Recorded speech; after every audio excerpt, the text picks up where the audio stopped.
Recorded Books and RB Digital present Black Chamber by S.N. Stirling. Narrated by Todd McLaren.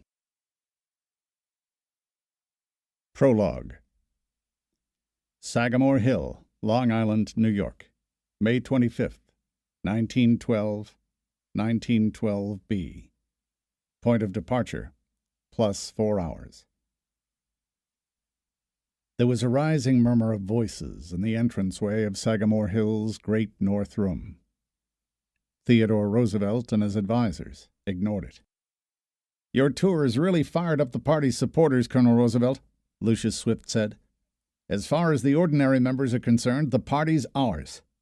We took Ohio by nearly 50,000 votes, Taft's home state. It's the Progressive Republican Party now in all but name." "Bully!" Roosevelt said sincerely. He'd broken with tradition and whistle-stopped the country as a candidate for the nomination, and he intended to do much more along those lines. Tradition was good, but you couldn't let it become a set of shackles, turning a young, vigorous country into a bunch of prissy lawyers, like his ex-friend and the current president, William Howard Taft. The north room of his country estate, lined with books and maps and hunting trophies, he was very proud of the elephant tusks framing the entrance and the rhino horn, showed what he was and how he led. From the front, as he led the Rough Riders up San Juan Hill with the 7mm bullets of the Spanish Mausers making that ripping silk sound as they punched past his ears. Senator Dixon nodded. "They can't win it now unless they steal it, so they're panicking and punching below the belt. They stole New York outright with fake ballots, and they'll rely on stuffing the selection committees to disqualify our delegates and put in theirs." Roosevelt tapped his knuckles on the table thoughtfully. "The old guard controls the state machines, and Taft has his hand on the federal patronage spigots. Right now we need to—" The voices rose to near shouts, and the men around the table looked at each other. Some, like the newspaperman Frank Knox, had fought with him in Cuba. Others, like Crowley, had furthered the reform cause with their books, and Roosevelt was an author himself many times over.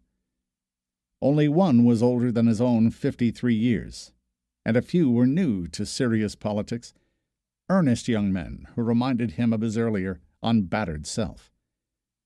He'd left strict orders that nobody should interrupt this late-night meeting with his closest advisers, and there were a couple of ex-Rough Riders at the entrance to enforce it, men whose real duties involved six-shooters and brass knuckles, rather than the chores of stables and farm. Assassination wasn't unknown. McKinley's had put him in the White House a decade ago, and Roosevelt had been outspoken enough about the need to do something about Mexico's gathering chaos, that some wild-eyed fanatic might have traveled north to slay the gringo devil. "What is it?" Roosevelt said. He felt a welcome quickening of the blood. Whatever the news was, it would be a challenge.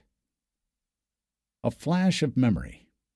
That time in the Badlands of the Dakota Territory, walking into Nolan's saloon, and the taunting voice of the killing drunk gunman demanding the four-eyed Eastern dude buy the drinks all round, and the two Colts pointing at his gut. He'd laughed then, just before a quick right-left-right to the jaw had left the man unconscious on the sawdust-covered boards, with the smoking pistols in his hands. The bullets had come close, but he'd never felt more alive. A fight gave life its savor, and so did an opportunity.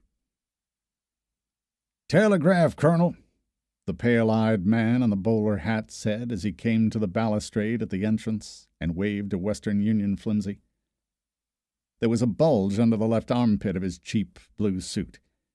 A scar kinked his... To keep listening to this audiobook, I've left you a link in the description so you can do it, at no cost thanks to Audible's 30-day free trial.